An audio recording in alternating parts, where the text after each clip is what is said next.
అందరికీ నమస్కారం. నేను మీ Haripriya. Welcome to my channel. ఇవాల్టి వీడియోలో గాణగాపూర్లో మనం స్నానం చేయాల్సినవి అష్టతీర్థాలు ఉన్నాయి. చాలా శక్తివంతమైన తీర్థాలు. ఇవాల్టి వీడియోలో ఆ 8 తీర్థాలు ఎక్కడ ఉన్నాయి, వాటికి ఎలా వెళ్ళాలి, వాటి శక్తి ఏమిటి అనేది చాలా క్లియర్ ఇన్ఫర్మేషన్తో ఇవాల్టి వీడియోలో చాలా డీటెయిల్డ్గా తెలుసుకుందాం. మొదటి తీర్థం వచ్చేసి షట్కుల తీర్థం, మనోరథ తీర్థం. అష్టతీర్థాల్లో అతి ముఖ్యమైన ఈ రెండు తీర్థాలు ఎక్కడ ఉన్నాయి అంటే భీమా అమరజ సంగమం దగ్గర ఉన్నాయి. ఈ తీర్థాలు ఒక్కొక్క దానికి ఒక్కొక్క పేరు ఉంటుంది. మనం వారణాసి వెళ్తే కనుక ఘాట్స్ ఉంటాయి కదా, అలానే నది ఒకటే అయినా సరే ఒక్కొక్క ఘాట్ దగ్గర మనం ఆగి స్నానం చేస్తూ ఉంటాం కదా, ఇక్కడ కూడా అలానే అండి. నది భీమా అమరజ నది అయినా సరే అది అలా ప్రవహిస్తూ ఉంటుంది. అలా ప్రవహించే చోటు ఒక్కొక్క తీర్థం ఉందన్నమాట. అందులో మొదటిది షట్కుల తీర్థం, మనోరథ తీర్థం. ఈ 2 తీర్థాలు సంగమం దగ్గర ఉన్నాయి. ఇక్కడ నృసింహ సరస్వతి స్వామి ఎన్నో సంవత్సరాల పాటు తన అద్భుతమైన శక్తిని చూపించారు. ఇక్కడ కూడా మనకు వారణాసిలో గంగ ప్రవహించినట్లే ఉత్తరం దిక్కుగా ప్రవహిస్తూ ఉంటుంది. ఎక్కడైనా నది ఉత్తర దిక్కుగా ప్రవహిస్తోంది అంటే అది చాలా పవర్ఫుల్ అయిన నది. ఈ అమరజ అనే పేరు ఎలా వచ్చింది అంటే జలంధరుడు అనే రాక్షసుడు ఉండేవాడు. అందరి దేవతలను చంపేస్తూ ఉండేవాడు. అప్పుడు దేవతలందరూ వెళ్ళి పరమేశ్వరునికి మొరపెట్టుకుంటారు. అప్పుడు పరమేశ్వరుడు ఒక పాత్రని ఇచ్చి, ఇందులో నీళ్లు చనిపోయిన దేవతలందరి మీద చల్లండి, వాళ్ళు లేచి కూర్చుంటారు అని చెప్తారు. అలా చల్లిన తర్వాత పొరపాటున ఆ బిందె కిందకు జారి పడిపోతుంది. అది ఒక నదిలా ప్రవహించింది. ఆ నదే ఈ అమరజ నది. మన పురాణాల్లో కూడా చెప్పబడి ఉంది. ఈ నది పేరే అమరజ. ఇక్కడ స్నానం చేయడం వల్ల అపమృత్యు దోషాలన్నీ ఉండవని చెప్తారు. అలాగే ఎలాంటి రోగాలు ఉన్నా నశిస్తాయని స్వామి అభయం ఇచ్చారు. అలా ఈ 2 సంగమంలో స్నానం చేసిన తర్వాత కొన్ని మెట్లు ఎక్కి పైకి వచ్చిన తర్వాత ఒక ఔదుంబర వృక్షం ఉంటుంది. చాలామంది అక్కడ గురు చరిత్ర పారాయణ చేస్తారు. సంగమంలో స్వామి ఈ చెట్టు కిందే ఉండేవారు. ఈ 2 తీర్థాల్లో స్నానం చేస్తే ఎంతో మంచిది. ఎప్పుడైనా ఈ సంగమంలో స్నానం చేయవచ్చు. కానీ వైశాఖ మాసంలో, కార్తీక మాసంలో శక్తి ద్విగుణీకృతం అవుతుంది. అందుకే ఆ నెలల్లో స్నానం చేయడానికి చాలామంది వస్తారు. ఇదండి మొదటి 2వ తీర్థం గురించి. ఇక్కడి నుంచి 3వ తీర్థం వెళ్ళడానికి 2 కిలోమీటర్లు ఉంటుంది. మీరు ఆటోలో తీసుకుని వెళ్ళొచ్చు. వారణాసి అనే తీర్థం వస్తుంది. 3వ తీర్థం వారణాసి తీర్థం. చాలా శక్తివంతమైన తీర్థం. ఈ తీర్థానికి ఈ పేరు ఎలా వచ్చింది అంటే గాణగాపురానికి దగ్గరలో నాగేశం అనే గ్రామం ఉంది. ఆ గ్రామంలో గోస్వామి అని ఒక మహాపురుషుడు ఉండేవాడు. నృసింహ సరస్వతి స్వామివారి కన్నా ముందున్న మహనీయుడు. అయితే ఆయన అపర శివభక్తుడు. పిలిస్తే పరమేశ్వరుడు పలికేవాడట. ఆయన ఎప్పుడూ కూడా పరమేశ్వరుని ధ్యానంలోనే ఉండేవారట. ఈ ప్రదేశానికి వచ్చి ఇక్కడ జపం చేసుకునేవారు. ఊళ్ళో వాళ్ళందరూ కూడా పిచ్చివాళ్లా ఉన్నాడు అని తిడుతుండేవాళ్ళు. ఆయన సోదరులు ఇద్దరూ వచ్చి, మేము వారణాసి వెళ్తున్నాం, వస్తావా అని అడిగారట. ఆయన, ఆ స్వామి, నేను ఎక్కడికి రాను, నేను ధ్యానంలో ఉన్నాను, నాకు ధ్యానభంగం కలిగించకుండా వెళ్ళండి అని అంటారట.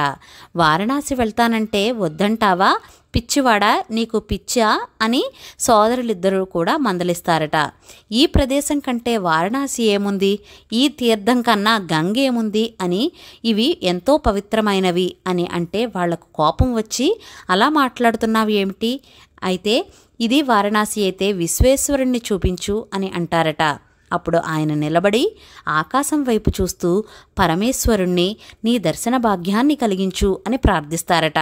అప్పుడు పరమేశ్వరుడు ప్రత్యక్షమై, ఇక్కడ నేను లింగ రూపంలో వెలుస్తున్నాను, ఇక్కడ తీర్థంలో మణికర్ణికను సృష్టిస్తున్నాను అదృశ్యకుండం క్రింద అని చెప్తారట. అదే వారణాసి తీర్థం.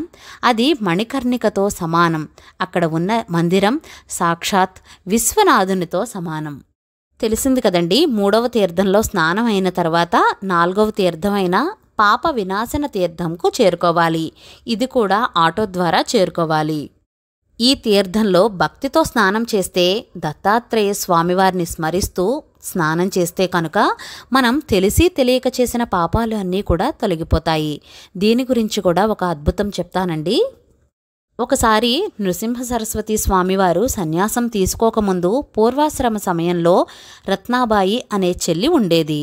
ఆవిడకు కుష్ఠరోగంతో బాధపడుతూ ఉండేవారు. ఒకసారి స్వామి తీర్థం దగ్గరకు వచ్చినప్పుడు, మీరు నా కుష్ఠరోగాన్ని తగ్గించండి అంటే అప్పుడు నృసింహ సరస్వతి స్వామి అంటారు, నీకు ఇది ఎందుకు వచ్చింది అంటే కనుక పూర్వజన్మలో నువ్వు 2 తప్పులు చేశావు. మొదటిది, ఒక కుండలో పిల్లి పిల్లల్ని పెట్టింది.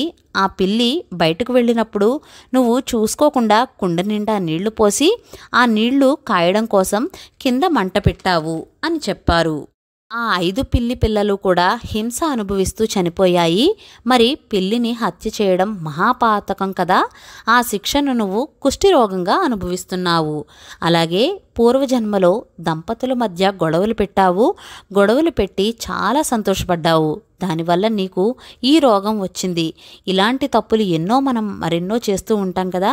చివరకు ఆమె స్వామి పాదాల మీద పడితే, నువ్వు వెళ్ళి పాప వినాశన తీర్థంలో మనస్ఫూర్తిగా ఆ దత్తాత్రేయ స్వామివారిని స్మరిస్తూ స్నానం చెయ్యి, నీ పాపాలు అన్నీ తొలగిపోతాయి అని చెప్తారు.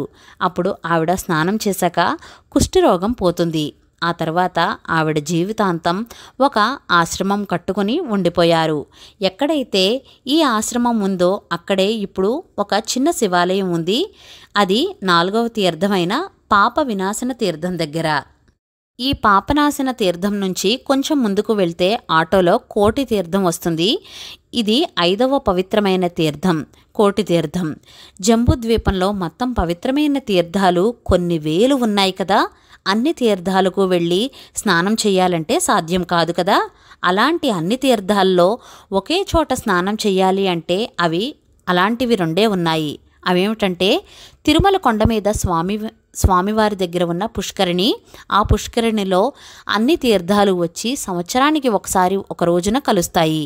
2వ తీర్థం గాణుగాపూర్లో ఉన్న ఈ కోటి తీర్థం. ఈ కోటి తీర్థం ప్రతిరోజు అన్ని తీర్థాల శక్తులు వచ్చి ఇందులో కలుస్తాయి. ఇందులో స్నానం చేయగలిగితే అన్ని తీర్థాల్లో చేసిన ఫలితం అయితే వస్తుంది. అందుకే దీన్ని కోటి తీర్థం అని పిలుస్తారు. గ్రహణాలు వచ్చినప్పుడు, పౌర్ణమికి, అమావాస్య అప్పుడు, సంక్రమణం రోజున అప్పుడు ఈ తీర్థంకు మరింత శక్తి చేకూరుతుంది. అప్పుడు స్నానం చేయగలిగితే ఎంతో మంచిది. ఇది 5వ తీర్థం గురించి. అక్కడ నుంచి ఆటోలో వెళ్తే 6వ తీర్థమైన రుద్రపాద తీర్థం వస్తుంది. ఇక్కడ పరమేశ్వరుని పాదాలు కూడా ఉన్నాయి. రాతి మీద చెక్కబడి ఉంటాయి. ఈ తీర్థం సాక్షాత్ గయ్యతో సమానం. పిండ ప్రదానం చేయడానికి గయకు వెళ్తూ ఉంటారు కదా, అక్కర్లేదు. గాణుగాపూర్లో ఉన్న రుద్రపాద తీర్థంలో పిండ ప్రదానం చేస్తే కనుక పితృదేవతలకు అక్షయ పుణ్యలోకాలు ప్రాప్తిస్తాయి అని చెప్పబడి గురుచరిత్రలో ఉంది. ఇది చాలా శక్తివంతమైన తీర్థం, రుద్రపాద తీర్థం. ఈ 6వ తీర్థంలో స్నానం చేసిన తర్వాత 7వ తీర్థంకు ఆటోలో వెళ్తే చక్ర తీర్థం వస్తుంది. 7వ తీర్థంలో చక్రేశ్వర స్వామి లేదా కేశవ స్వామి అనే ఆలయం ఉంది. అక్కడ నమస్కారం చేస్తే కనుక ద్వారకతో సమానం. చాలా శక్తివంతమైన క్షేత్రం. అలాగే మందబుద్ధితో ఉన్నవాళ్ళు కానీ, చదువు రాక, జ్ఞానం లేక, చదువు అబ్బక ఉంటారు కదా, అలాంటి వాళ్ళు ఇక్కడ తీర్థంలో స్నానం చేయించి చక్రేశ్వర స్వామికి అర్చన చేస్తే మహాజ్ఞాన సంపన్నులు అవుతారు అని గురుచరిత్రలో ఉంటుంది. ఇది 7వ తీర్థం గురించి. ఇక 8వ తీర్థంకు వెళ్ళాలంటే ఆటో మీదనే వెళ్ళాలి. ఇది కళ్ళేశ్వర దేవాలయం ఉంటుంది. ఆ కళ్ళేశ్వర స్వామి ఆలయంకు దగ్గరలోనే ఈ 8వ తీర్థం అంటే మన్మథ తీర్థం ఉంటుంది. ఈ మన్మథ తీర్థం భార్యాభర్తల మధ్య సఖ్యత లేకపోయినా ఇద్దరూ కలిసి ఇక్కడ స్నానం చేసినట్లయితే కనుక వారి మధ్య అన్యోన్య దాంపత్యం పెరుగుతుంది, సత్సంతానం కలుగుతుంది ఇక్కడ స్నానం చేయడం వల్ల. అష్టతీర్థాలు అయినా అంటే 8 తీర్థాల దగ్గర స్నానం చేసి తర్వాత ఆ నదీ జలాన్ని అక్కడే ఉన్న శివలింగం దగ్గర అభిషేకం చేయాలి. ఇదండి అష్టతీర్థాల గురించి ఒక చిన్న ఇన్ఫర్మేషన్ అండి. అష్టతీర్థాల్లో స్నానం చేయాలి అనుకుంటే కనుక ఉదయం 5 గంటల నుండి మొదలు పెట్టుకోండి. ఈ అష్టతీర్థాలు అంటే 8 తీర్థాలు అయ్యేసరికి సుమారుగా 2-2.5 గంటల సమయం అయితే పడుతుంది. ఉదయం ఏమీ తినకుండా అంటే కాఫీ టీ తాగొచ్చు, అంటే ఘన పదార్థాలు ఏమీ తినకుండా స్నానం చేస్తే ఎంతో మంచిది. మధ్యాహ్న సమయంలో, సాయంత్ర సమయంలో ఈ సంగమాల్లో స్నానం కంటే ఉదయం చేస్తే ఎక్కువ శక్తి ఉంటుంది. అలాగే అన్ని తీర్థాలకు తిప్పడానికి ఓన్ వెహికల్ ఉంటే పర్వాలేదు, లేదా పెద్దవాళ్ళు కానీ చిన్నపిల్లలు ఉంటే కనుక ఒక ఆటో మాట్లాడేసుకోండి. 8 తీర్థాలకు తిప్పినందుకు సుమారుగా వాళ్ళు 1000-1200 రూపాయలు అయితే ఛార్జ్ చేస్తారు. అంతేనండి అష్టతీర్థాల గురించి పూర్తి సమాచారం. ఇవాల్టి వీడియో మీకు నచ్చిందా? నచ్చినట్లయితే please like, share, subscribe to my channel. మరో సరికొత్త వీడియోతో మళ్ళీ కలుస్తాను. నేను మీ Haripriya. Thank you for watching.